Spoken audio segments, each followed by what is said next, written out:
Courage. Courage is the key to life itself. There are a lot of people who are born in situations where they say, well, I'll never get out of this. So they won't. I say to people who say, well, I would like to have done so and so and so. So, well, you could have done it. So, well, I couldn't get out of here. Man, the bus runs every day. Do something new. You know, you can't stay in your comfort zone. That's what we all do. We get to a certain age, we all stay in our comfort zone with our recliners, watching television day in and day out. And when you get to a certain age, I'm going to be 70 at the end of the year, where I sit around watching television for the rest of my life because I've done it all, sitting on my laurel wreath.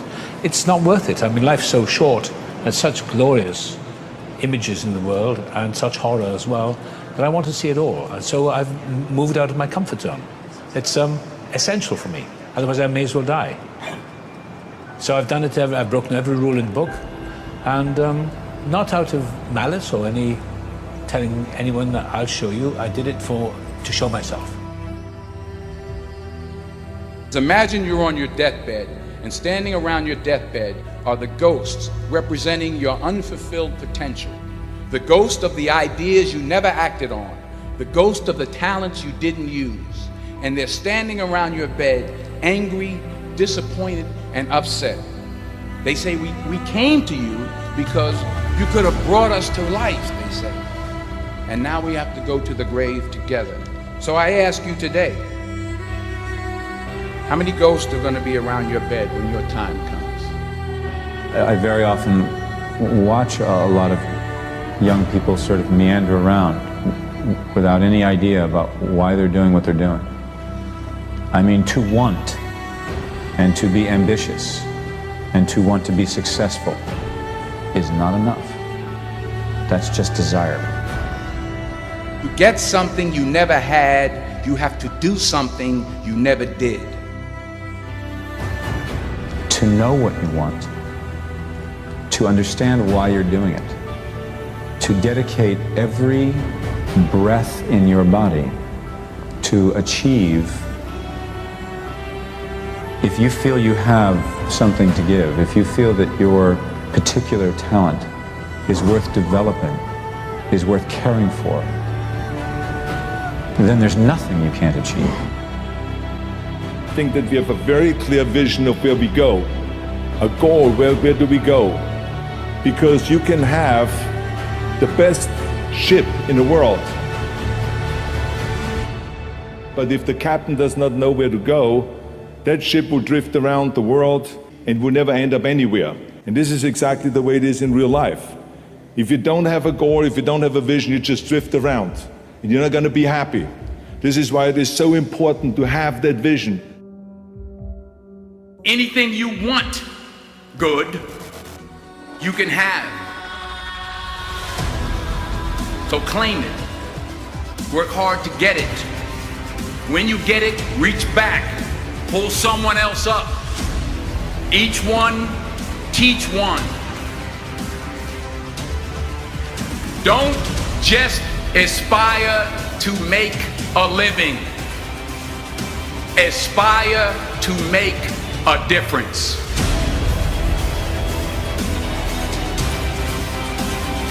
You already know who you are.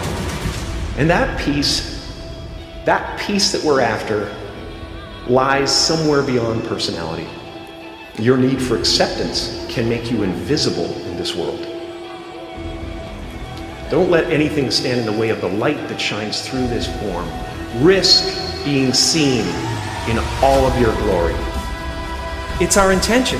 Our intention is everything. Nothing happens on this planet without it. Not one single thing has ever been accomplished without intention. Picasso was reputed to have, that's just a wonderful thing. He says, if they took my paints away, I use pastels. If they took my pastels away, I use crayon. If they took my crayons away, I'd use a pencil. If they stripped me naked and stuck me in a cell, I'd spit on my finger and draw on the wall. It's very important to have something like that, I think, or very lucky to have that. it's important to listen to everyone, as many people as you can, and get their input. But then finally, you have to make your own decision about what you're going to do, and that's it. That's what you feel, and that's it. And that's the most important thing. I think the most important thing, because that's where the uniqueness comes in, because it's you, you've done it, it's your thing. It's not anybody else's, it's your choice.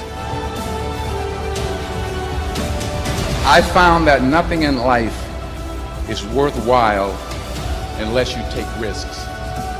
Nothing. You are ready and able to do beautiful things in this world. You will only ever have two choices, love or fear. Choose love, and don't ever let fear turn you against your playful heart.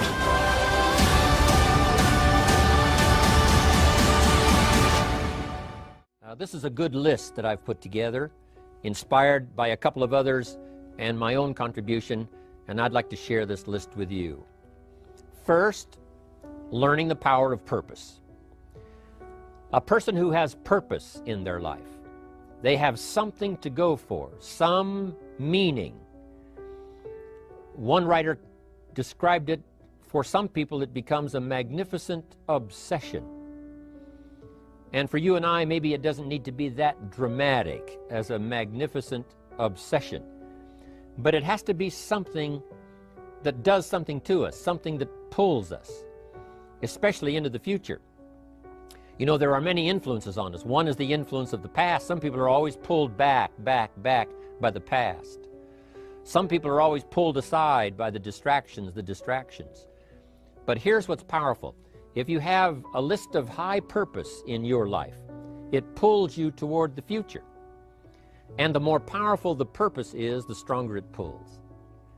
And here's the other great advantage if you have purpose for the future. It pulls you through all kinds of challenges and all kinds of difficulties. If you don't have these strong purposes for the future, it's easy to get swallowed by a bad day. It's easy to be almost annihilated by a poor month.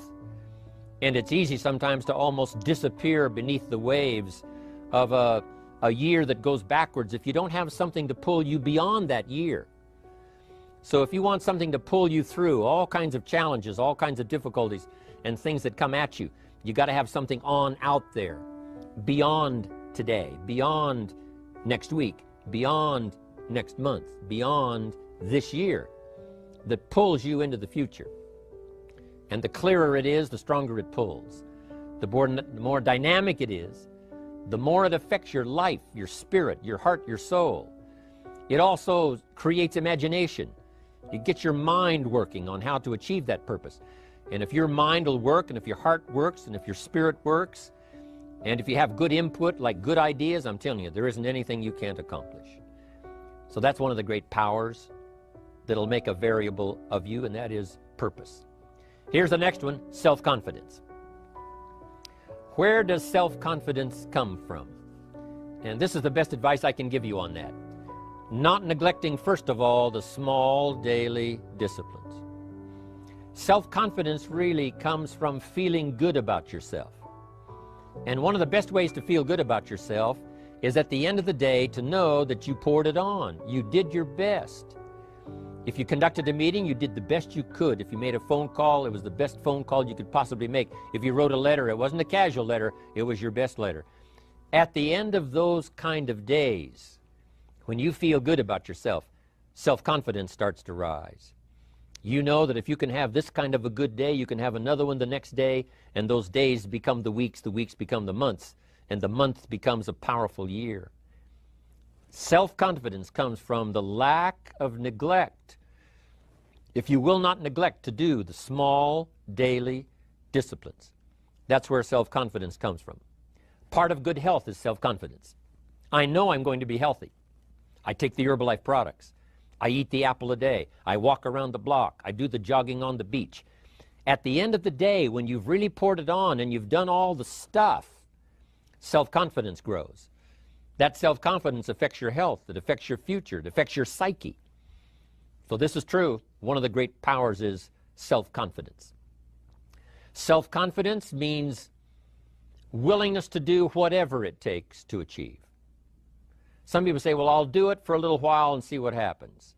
You know, I'll try a couple of things. If that doesn't work, I'm out of here. And all of us know that that kind of person doesn't have much of a future. But if you're willing to do whatever it takes, if I have to learn a couple of things, I will learn those things. If I got to learn 5 or 6 things, I'll learn all 6. If I have to take an extra class, I'll take an extra class. If I've got to read the books, I'll read the books. If I have to consult with people who know more than I know, I will do the necessary consulting. Whatever it takes, I will do. That starts to develop unbelievable self-confidence. Self-confidence also comes from the ability to rise above your circumstances, to rise above what happens, the petty little things, the discouraging things that would sink everyone else's ship except yours, that would cause someone else to quit early in the day, but you keep going. That kind of willingness to overcome all circumstances, whether it's the little challenges or the big challenges. If you're willing to do that, I promise you, this kind of power will work for you, and in you, the variable, it'll make a difference. The third on the list I had was enthusiasm.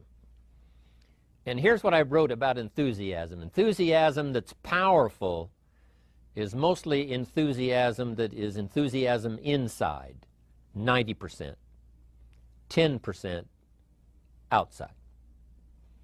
We all know what the enthusiasm is like when somebody lets us see their enthusiasm, which is like the 90%, and only 10% of it is inside. But the enthusiasm that really affects people is not just being loud, but the enthusiasm that runs deep, the enthusiasm that comes from deep inside, created by self-confidence, created by purpose, created by genuine willingness to help other people. That kind of enthusiasm, knowing that you're going to get the job done, knowing you're going to affect people, knowing you're going to have testimonials flowing in from all kinds of directions. That kind of enthusiasm. A lot of it is quiet. A lot of it is unheard. And the 10% that's heard, it rings a bell. People call it genuine enthusiasm because they know that what you say in the outward display of your enthusiasm is only a small tip of the iceberg of the enthusiasm you feel inside that really motivates you to do the best job you can. Next on my list to help you become the powerful variable is expertise. Wanting to excel in all of the skills and settling for nothing less than an outstanding performance. If you're willing to be the best in your field, if you're willing to demand of yourself excellence in skills, to be the best that you can possibly be, in the training, do the best you possibly can. In doing a workshop, do the best you possibly can. Developing the skills of using your personality, developing the skills of language, developing the skills of influence, developing the skills of organizing. If you're willing to be an expert in all of the skills, Herbalife has the way for you to invest those skills and not only make a handsome living, not only make a lot of money, but if you would so desire and if it would be your purpose, a chance to make your fortune. Expertise, excellence in skills. Here was the next one on my list, making a powerful contribution to you, the variable, and that is preparation. Well prepared. And preparation, of course, involves a whole lot of things. A big share of our life is preparing, getting ready. When we go to the first grade in school, we're just preparing for the second grade. After we've finished 2 grades, the 2 grades prepare us for number 3. Sometimes it seems like a long, excruciating time. And the time will just seem like it'll never come when we can finally have the performance that we really want. But it takes time to prepare. It takes time to get ready. And the decisions you make in the preparation time, those are the decisions that last for a lifetime. Preparing to have a good day. It's that preparing, maybe the night before, maybe the couple of days before the day that you're going to put everything together. The preparation for a meeting means that you've taken it serious. The preparation for doing a workshop means you're serious about the workshop. You want to make the best contribution. That kind of preparation is important.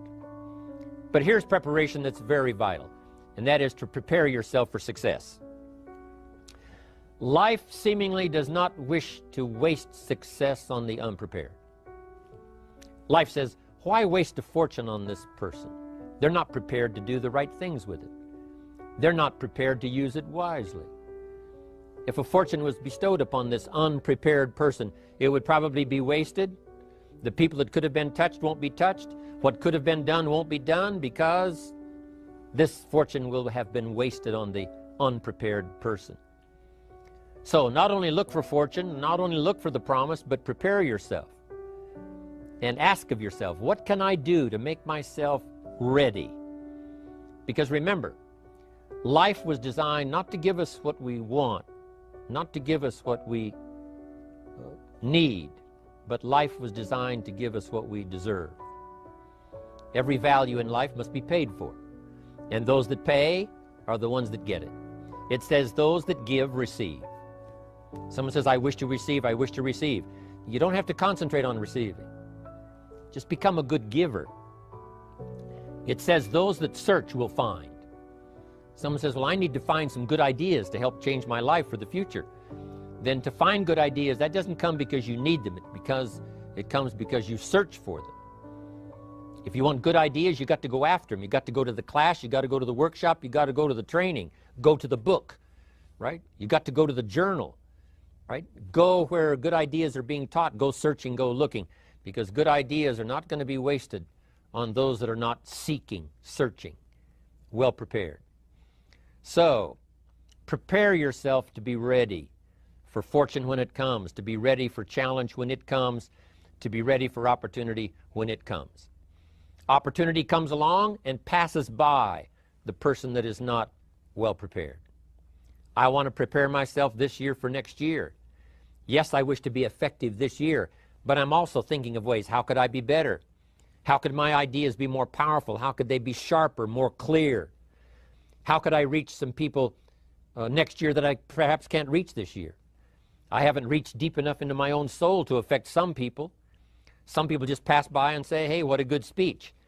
But how could I make it stronger than that, deeper than that, more powerful than that?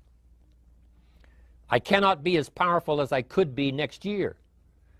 You know, you can't go to the 10th grade in the 5th grade. You just got to go through the grades. But the more you are prepared, when the 10th grade finally comes, now you can cash in and get 2 times, 3 times, 5 times more value from it by being prepared. I want to do my best this year for Herbalife, but I also want to get ready for next year, 1999.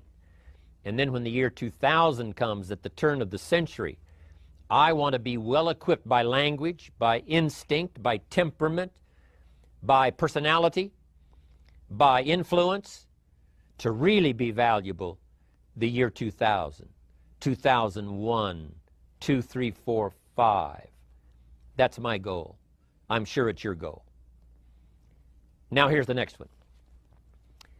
There's great power in self-reliance. Self-reliance means you simply look mostly to yourself. It would be nice if someone just gave you this, gave you this, gave you this. It would be nice if everyone did their job exactly as they're supposed to do it. But here's what you've got to do. Primarily rely on yourself. Primarily say, I'm the person responsible. And I will learn the necessary skills so that I can help people learn their skills. If I need lots of people to do certain things to build my organization, that is what I must have. But I've got to be the final backstop. I've got to be the final one that people can rely on. So that if this is missed and this is missed, I can catch up. I can fill the gap. I can do the job. We have to do it when we conduct meetings. We have to do it when we conduct training. We have to do it when we're in a class of just a few. What someone might have missed, we're there to fill in. Self-reliance. Primarily, we're learning to count on yourself. So that you can do this. Never complain and never explain. Here's the next key power, and that's image. There's many parts to image. The image that others see you as, the image you have with other people. And it's very important how other people see you. If they don't see you as a leader, chances are they won't pay attention. If they don't see you as being in control, chances are they won't have the trust. If they don't see you as knowing where you're going, what you want to accomplish, they probably won't follow. But if people can see you, if you have the image of someone that's in charge, in control of your life, your future, your destiny, in control of the situation, if they see that, that kind of image is powerful. It helps to win the day. It attracts other people. People want to be around people that are in control, that are powerful, but they know how to use their power, influential, but they know how to use their influence. That kind of image is important. But here's a very important image, and that is your image of yourself. The way you dress, the way you talk, the way you think, your capacity for learning, all of that is an important image that you have of yourself.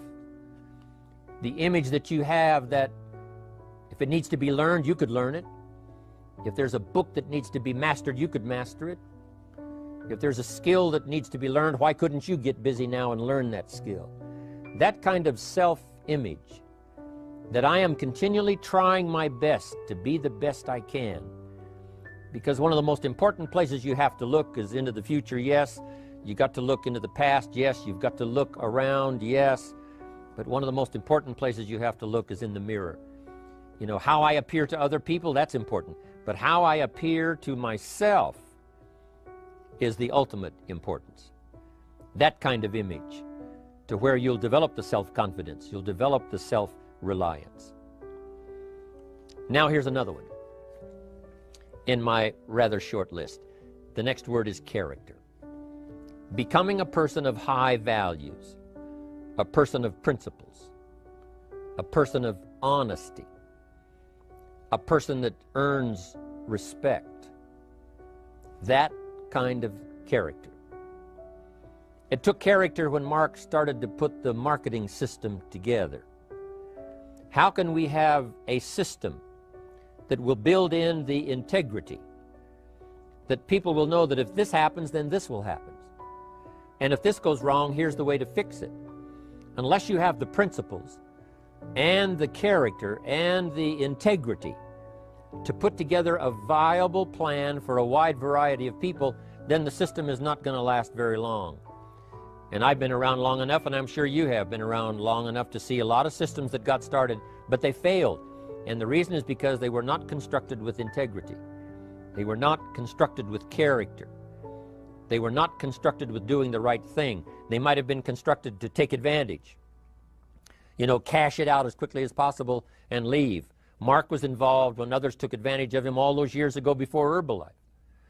When someone took advantage and didn't have the character, didn't have the principles, and didn't have the character to stay, the character to see it through, the character to do the right thing.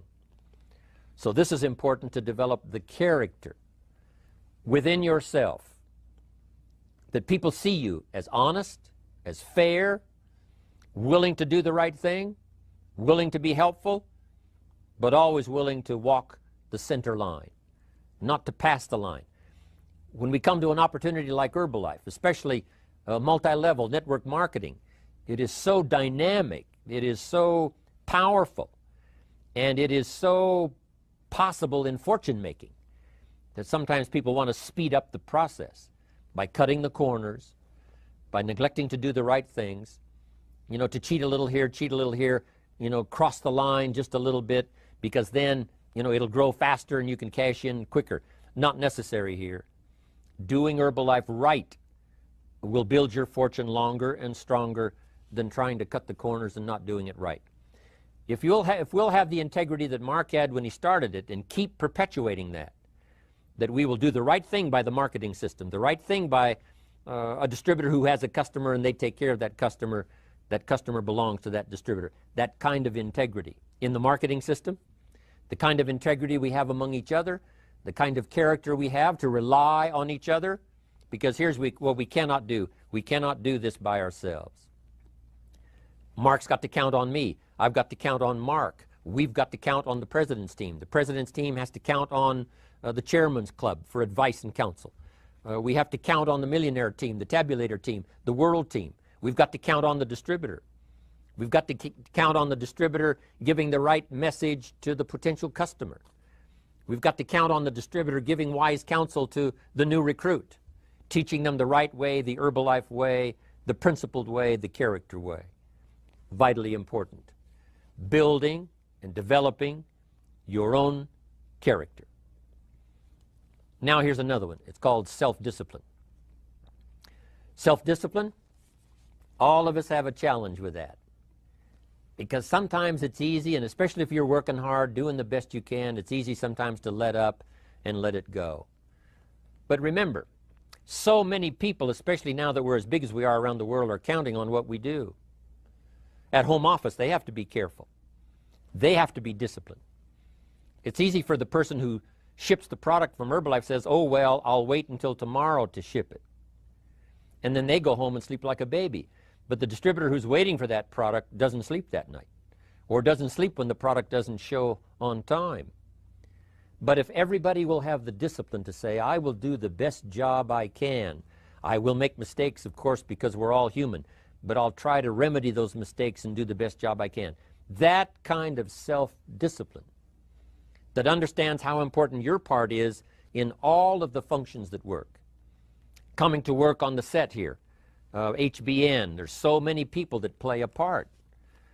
And each one of the parts that are played is necessary to put on the broadcast, make it viable, make it real, make it powerful. Any couple of them missing, and it would be a disaster. But all of it put together, and it works like a charm. Each person developing the self-discipline to do their part, do their job. Here's one more, and that is the power of extraordinary performance and demanding of yourself excellent results. This is so important. If you want to live extraordinary, you must do extraordinary. If you want an extraordinary income, you must do extraordinary things. If you want an extraordinary fortune, you must go with the demands of what it takes to have that fortune. Mark has made such a fortune, it's almost beyond comprehension what the numbers really are. But guess what he has the satisfaction of knowing? He earned it all. If he'd have been lax in the performance, Herbalife would not be here these 18 years later. Herbalife would have been a footnote in multi-level history. But because he performed year after year, the 3rd year and the 5th year, and the 7th year and the 10th year, and the 12th year and the 15th year, and now performing well in the 18th year, I'm telling you, that's what makes it such a viable fortune for Mark personally, of course, because he did the job. If we would ask of ourselves that kind of performance, and you've got to ask it of yourself. You know, I can't ask it of you. I would try to inspire you. I would try my best to share with you what it might taste like, what it's like to finally make your fortune. It happened for me. But here's what you must do. You must demand it of yourself. Society does not demand that you not have a heart attack. But if you want to escape having a heart attack, you must demand it of yourself. Society doesn't demand that you take Herbalife and improve your health. You have to demand it of yourself. Society doesn't demand that you jog around the block every morning. But if you want good health, you must demand it of yourself. Society doesn't demand that you read a couple of books a week and improve your intelligence and your knowledge. That you must demand of yourself. Society does not demand that you build a financial wall around your family nothing can get through. That's not a demand of society. But you must demand it, if you wish it, you must demand it of yourself. Society doesn't demand that you learn a list of 10 skills in order to ensure your own future and the future of your family. Society doesn't demand it, doesn't require it. It is not a law. But if you want the benefit, you must demand it of yourself.